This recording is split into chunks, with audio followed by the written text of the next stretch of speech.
Dear brothers and sisters, Your Beatitude, Your Eminence, Your Grace, Fathers,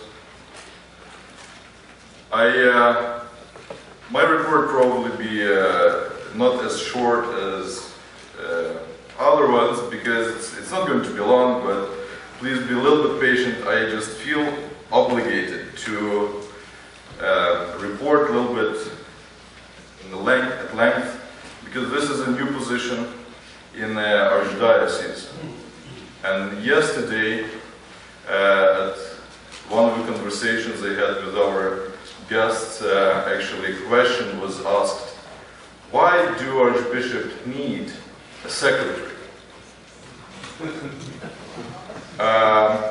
Thank God one of the Stas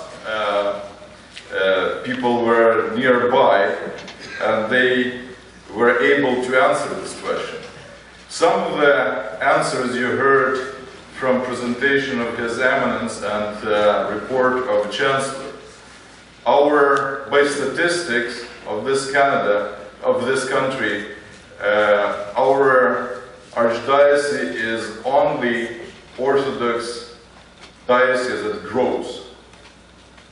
Most recent statistics of, for example, my former jurisdiction, Ukrainian Orthodox Church of Canada, they decrease in membership 25% in 5 years. They project to decrease in membership 33% in next 5 years if things don't change. We are growing. We are four times grew from the time that His Eminence took this archdiocese under his pastoral homophorium. With this administration growing and demands of the administration is expanding, and His Eminence is just physically is not capable of doing it all himself. He was doing it for the last 23 years. So please be patient. I'll read through my report and then hopefully it will be questions and I will be able to address those questions as well. Your Beatitude, Your Eminence, Your Graces, Reverend Fathers and all gathered for this assembly. With the blessing of His Eminence, Archbishop Seraphim, I have the honor to present to this God-fearing Archdiocesan Assembly the report of my activities as Episcopal Secretary. To begin with, I would like to thank Vladika Seraphim for his continual trust and support. To Father Alexander for his constant care, help and patience. Deacon Gregory Scratch for his work as a Stas president. Olga Jurgens and Helen Colhane for their greatly needed help and assistance in the office, as well as their personal support. Subdeacon Sebastian and Jeremy Scratch for their long hours of work and serving, and Matushka Magdalene from Winnipeg for her assistance. As all of you who constantly help, support, and encourage me as I attempt to fulfill my obligation in the Archdiocese. As all of you know, with the blessing of His Eminence, Archbishop Seraphim, I started my new position in the Archdiocese of Canada on 1st of September 2008.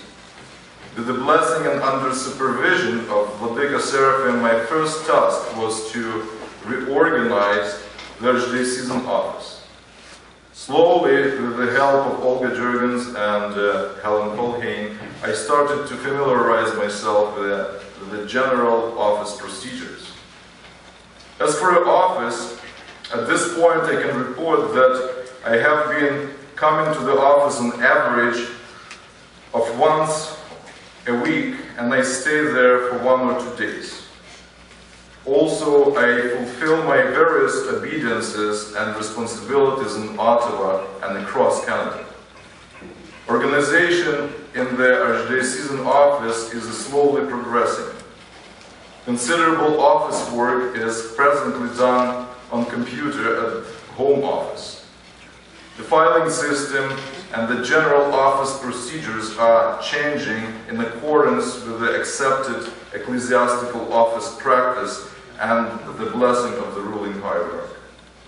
The important change that was introduced was the numbering system for the outgoing correspondence and for the incoming and outgoing filing system that gives us time to sort the existing files into both working files and archival files. I was hoping by this assembly to have given it an absolutely new face, but it is a much bigger job than I perceived. The clergy files are 98% ready, but the parish files will take no longer to finish. I want to kind of explain what I'm talking here about. If you would come to the office and go to a filing system that was done by Archbishop, it was basically in structure proper and done, but because of a lack of time, all documents, important documents and just correspondence, was filed into one thing. That in order for Vladika, for example, to figure out when some clergy was baptized, he had to spend at least half a day going through files like this, and some files have actually volumes, to figure out basic information that should be available just on the reach of a hand.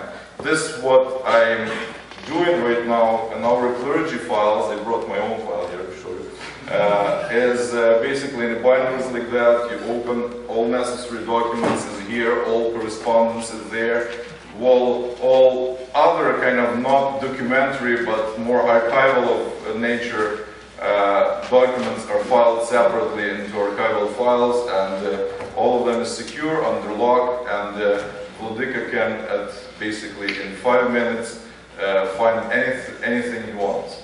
With the incoming and outgoing mail, same thing. We have a numbering system that Archbishop can basically, we have a catalog in computer, we can basically enter a name and date or number of the letter that was sent out, and it automatically comes up. Vladika can read what he said 2 months ago, 2 months ago, and continue, or whatever. Same thing about incoming letters.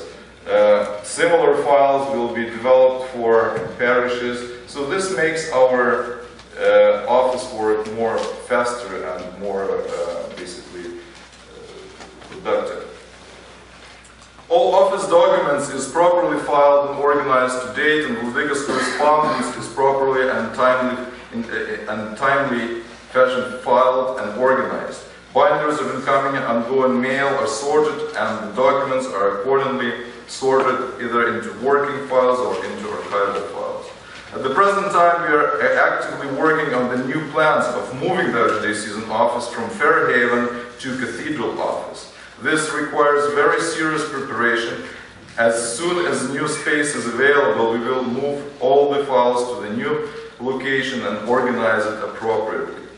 A lot of time is spent on the clergy files, as some very important information which has been missing is being worked on, and needed information slowly collected and organized. For example, until Vladika Seraphim became a ruling bishop of this diocese, lots of documents were just automatically sent to headquarters in the United States, and nothing on the clergy was, no documents were kept here.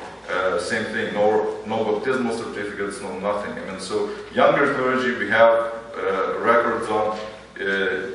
Older clergy, unfortunately, I have to ask Father Alexander and their office staff in Siyasat to help me with it, and they were very helpful. So now we're kind of on a track. Also, a system of clergy service records, which is normal ecclesiastical kind of system, which is an abridged form of personal file, was introduced. The personnel database, unfortunately, is not completed yet, but as of my last conversation with Reader Nikita Pchelin of Toronto, the program is 80% ready, and I hope that in the near future the system will be operational. And this system will give us not only clergy information, but parish, like basically information.